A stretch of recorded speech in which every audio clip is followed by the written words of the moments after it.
Welcome back to Three in Harmony, where Barry remembers his escape from corporate life and the founding of Guildford Cathedral Choir. Malcolm recollects his time as an organ scholar at Cambridge, and I consider church music at academic and also at grassroots level.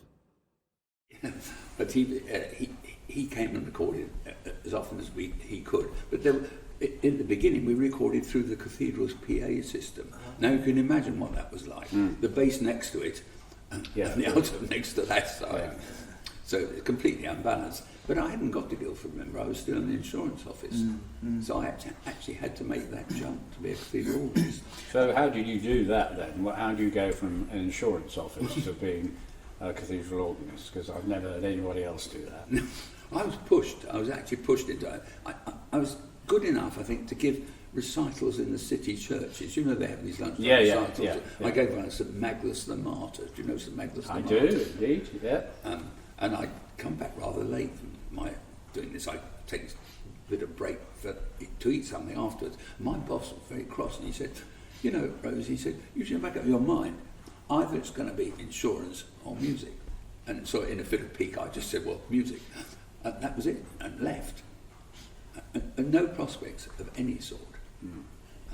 I moved on from Hampstead by then. I went to a church in Kingsbury. Martindale Sybil kicked me out of the Hampstead choir. He actually said, you get out and see how hard it is to run a choir. You will find out for yourself, you know.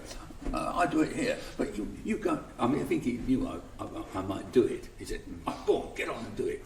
And there was this church at Kingsbury, which had been a very famous place in London, called St Andrew's Wells Street. If you know where Wells Street is, it was where Bourne and Hollingsworth was. Oh, yeah. And it's a very famous church where Barnby was organist, and they did things like Gounod's Mess, Solennel, and things like that. And with his own choir school. But Diocese of London moved it stone by stone out to Kingsbury, this rather beautiful church. And I was organist there, and I had the choir there of boys, local boys, which was coming on nicely. And I went and did an audition at the Royal Academy of Music.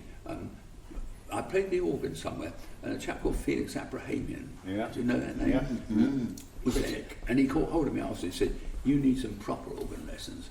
So I thought, this is good.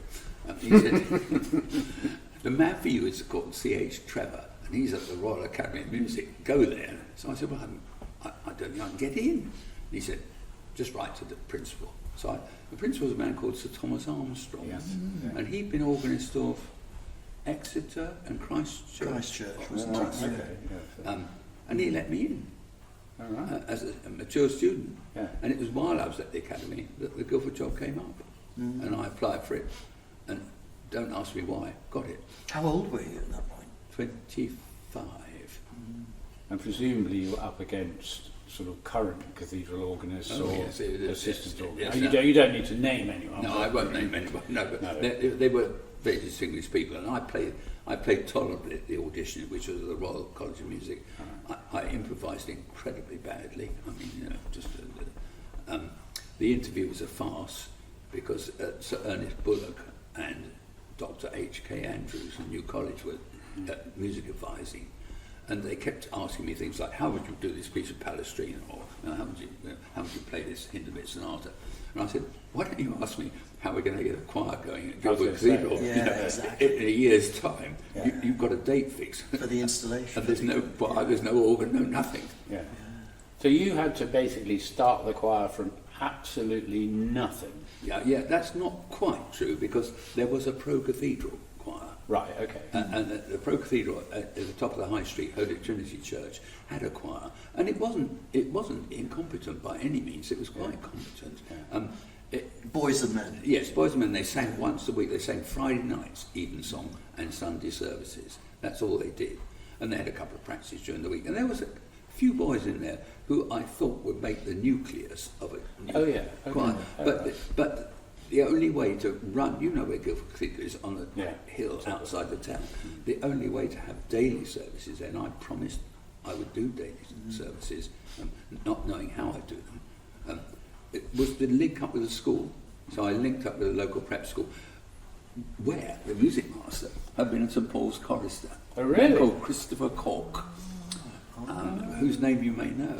And he was all for this. You know, gosh, cathedral choir at my school. Yeah. And he helped me start off with members of the school choir. So yes, it was from scratch there. Yeah. So I'd often play them recordings of really good choirs Yeah. and take them to hear good choirs. I took them to Chichester, I took them to Salisbury. All right. Yeah, fantastic. And what about the men? And I mean, recruiting the men, but also paying the men. I mean, was there money at the cathedral to be There able was to? no money at all. No? There was no money for anything.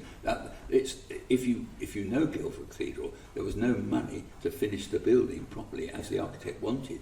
What the architect wanted were canopied choir stalls like downside Abbey and Chester Cathedral. You know, Oh, those. yeah. That was in his original plans, but the war got in the way, and of course Yeah. there was no money afterwards. So they had to finish the building, and he wanted an organ with pipes above each side. On either side, that yeah, didn't yeah. work. But instead, of course, we had to have the one that was given to us, which is lovely, you know, which but is not in the ideal position. And to get men, I mean, I just hoped there'd be enough enthusiasm locally, but I realised that we hadn't got the talent there.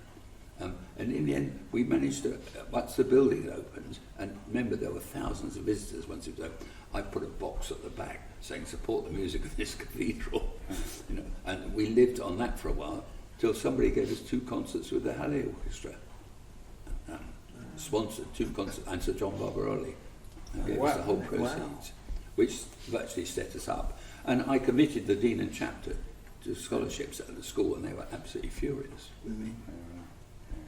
But it was the only way to do it. But you had some very distinguished singers in the back row, didn't you? In the end. You know? In the end, they all wanted to come and sing, which is lovely. Yeah. Doing all sorts of menial jobs otherwise, maybe teaching as well, but one was a bread roundsman and things, you know, very distinguished musician, I won't name you, but who just wanted to be there to sing. Yeah. Well, I can see the excitement of a whole new creation of a whole new choral foundation, and actually wanting to be a part of that. Well, it's the 60s. Now, I always say to people, it's the 1960s, you could do anything in the 60s. England even won the World Cup. So were you the only cathedral organist who used to wear flared trousers? Yes, I think so. Long hair, you know how it was. Yeah. But extraordinary. I mean, you must be the only person alive who's done something like that. You know, we all inherited great traditions which we just took on the mantle, but to start, I mean, I'm very aware that it's very easy to let a boys' choir dwindle and disappear, but it's very difficult to re-establish it or start from scratch. And so, you know... Yeah, we had a bad patch when the first set of choristers left. Of course, we hadn't got probationers, because they all were probationers. Yeah. And I went to the dean and I said, do you think we ought to drop Monday evening song? Because we were singing Monday, Tuesday, Thursday, Friday, Saturday and 3 on Sunday. And he said, well, if you do, you won't ever get it back. You know, just keep going with lesser repertoire. And it's right. I mean, you see it all the time, don't you? Yeah. You think how much harder it would be to try and do that these days? Almost impossible. Almost impossible. Yeah. You know, there's so many sort of diversions. David Lepine did it at Coventry, of course. Yes. He started the choir at Coventry. And I think he set it up linked to one school, didn't he? I don't think that is so now. Sure. No, it's not. No. I met the Coventry Cathedral Choir this summer and played for them a bit in Wales, and they were lovely, you know. But they from the community. So was that Coventry experience, was that at about the same time as Guildford? Yes, it was a year after, and much more high powered than we were. I mean, much more. Think of the War Requiem. Well, Think of the consecration with, was it 5 cathedral choirs or 6 or something, standing under those inscriptions, you know, and singing John Hotchkiss's music, which he wrote for. I think Peterborough, Leicester, Derby, Birmingham, Worcester, they were all there. The precentor had those pennies put in the floor, didn't he? So that the choir knew. Oh, he shouted at us when we sang at Coventry. Yes, he was very unkind to us. And he Was that made us Joseph? walk Joseph on the Poole. pennies, please. Joseph Poole. Joseph Poole. That was it. And he made us get used to the acoustic. You know, all choirs who come here have to get used to it. And made us shout, "I wish you would go away," which we did with great feeling. And he was so unkind to us. I don't know whether it's because we were Guildford or not. Yeah, probably. But he said, "No, you can't have the organ playing unless one of our organists plays." So I said, "Okay, let's change all the music. We'll sing the Gibbon Short, we'll sing an unaccompanied anthem," which we did, and sang the psalm unaccompanied. Extraordinary building there. Wonderful building. Actually, that organ is and fantastic. the organ is just, It's wonderful. I once had the joy of recording the Messiaen La Nativité du Seigneur on it, and it was the perfect organ for that piece. It really was. All the colours that Messiaen wanted were all there. It was fantastic. Yeah. Amazing. So Barry is sailing high with his cathedral choir. You were at school.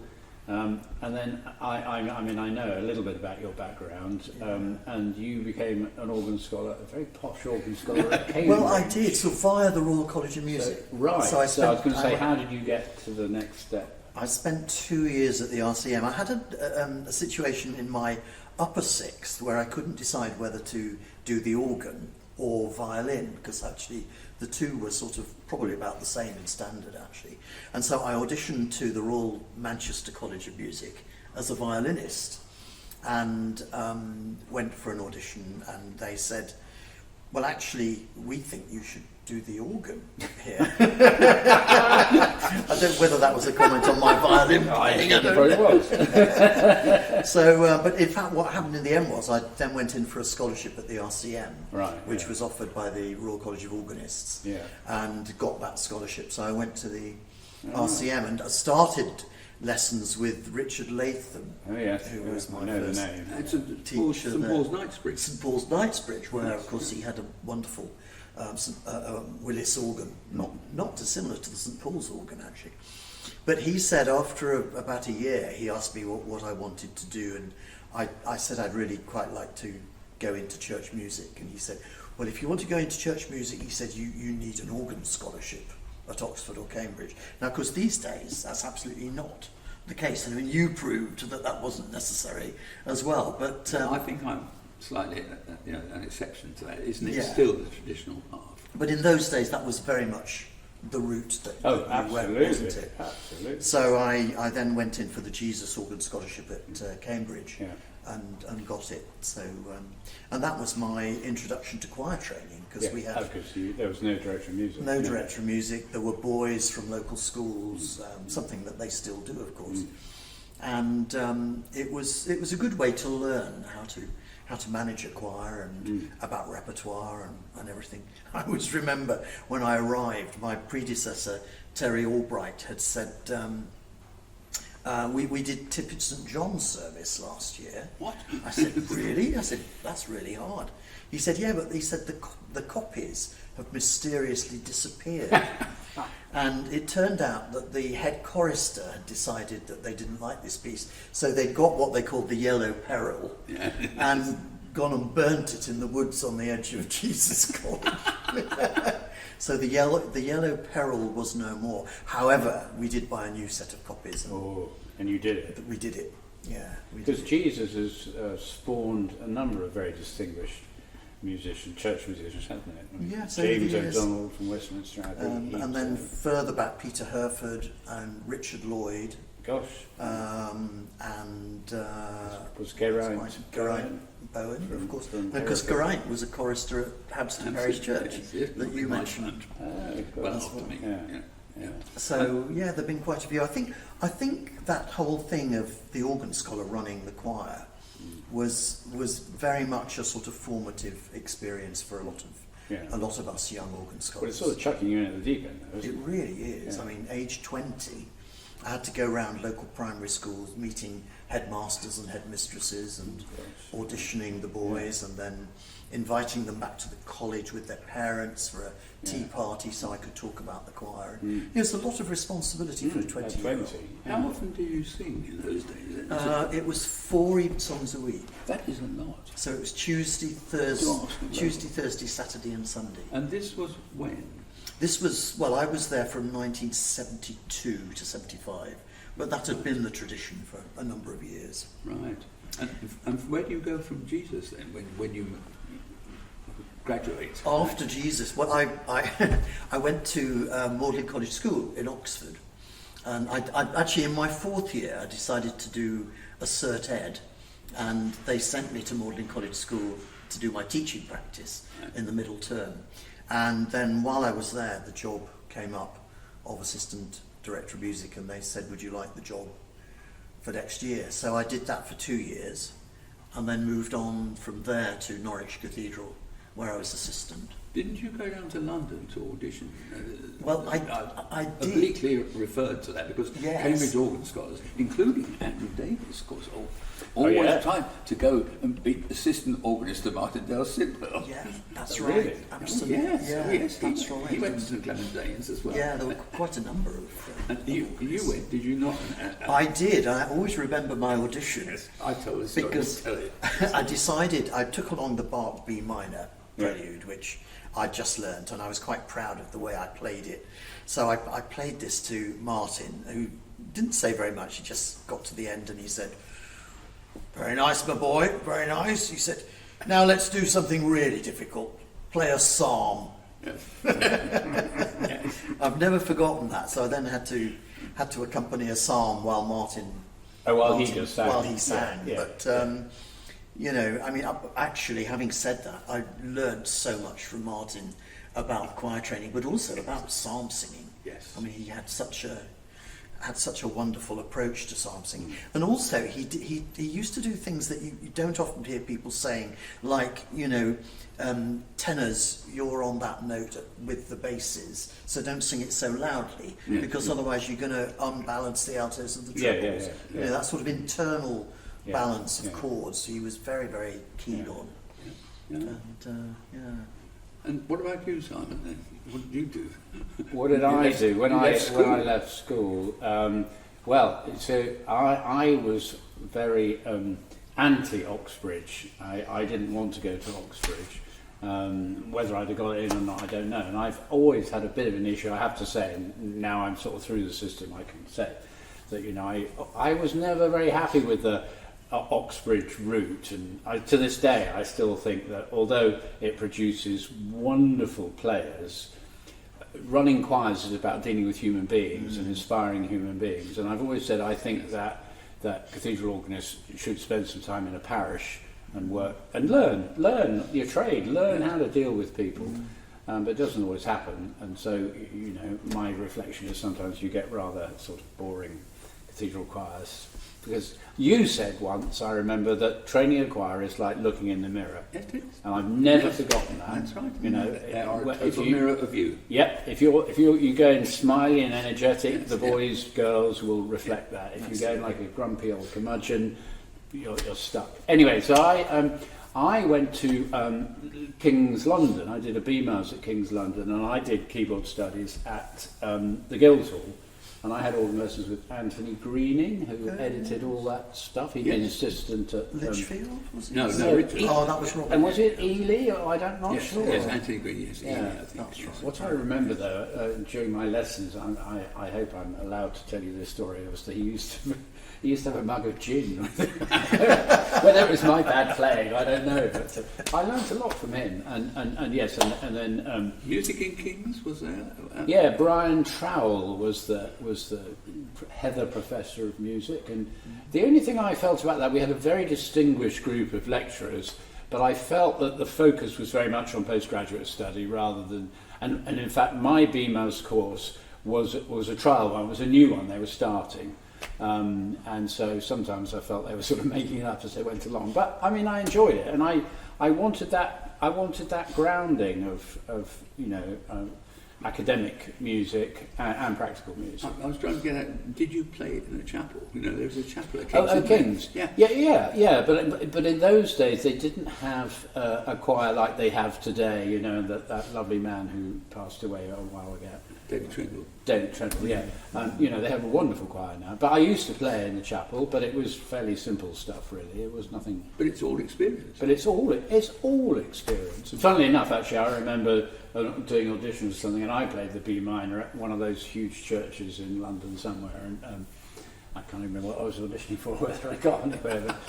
And then I, just at the beginning of your time, Christopher asked me to come back to St Paul's and do some playing. Was it? Yeah, and I used to do bits and bobs, and I learned stuff from Christopher. And then I decided that when I left the Guildhall that I just wanted to go into church music. So I went to see the registrar and I said, "Are there any jobs going? Any parish church jobs going? I don't mind what, as long as it's got a flat, 19 years old, 20 years old, I just want to live somewhere." And they were looking for an organist at Barking Parish Church in the East End of London. And I went along and I got the job. And I got the job because I was the only candidate. But what's quite interesting about the Barking job is I took over from a young man from Blackpool who was he was absolutely crazy man in those days, and but such good fun. And his name was Andrew Palmley. And I know Andrew he Palmley. Later got knighted. He became the Lord Mayor of London. That's right, yeah. And now he is, he's the president of the Royal College of Organists. I knew Andrew when I was at school, oddly enough. Well, I could tell you some stories. I'm sure you could, but I won't embarrass him. So I did that job for 2 years, and we had a choir of about 40, ranging from an old lady called Nellie, who was about 85, deaf as a post, couldn't sing, to some kids.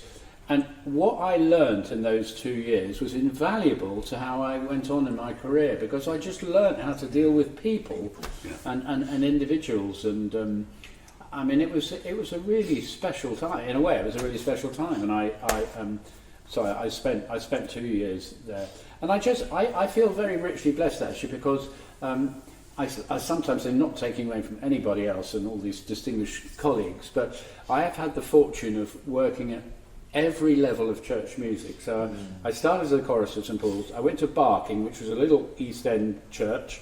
I then went to Croydon Parish Church, which had a very good musical tradition. I then went on to St Mary's Warwick, which at the time probably had the best boys' choir in the country. I then went on to Sheffield Cathedral, which was a parish church cathedral. I then went on to Salisbury Cathedral, and then I spent a year at Jesus College, Cambridge, filling in for somebody. So I've had the real fortune of being able to work at every level of church music, and it's very special. But I put everything that I've done, and I've made loads of mistakes along the way. Haven't we all? But Barking Parish Church was the place where, and for a while when I was at Barking, I was organist at St James's Garlic. Join us again soon for the final instalment of our fascinating conversation with a legend that is Barry Rose, and hear some more about the comings and goings and the intricacies of life as a cathedral musician. We talk about the running of choral foundations and how that has evolved, and the very important subject of girl choruses joining our great cathedral choirs. See you soon.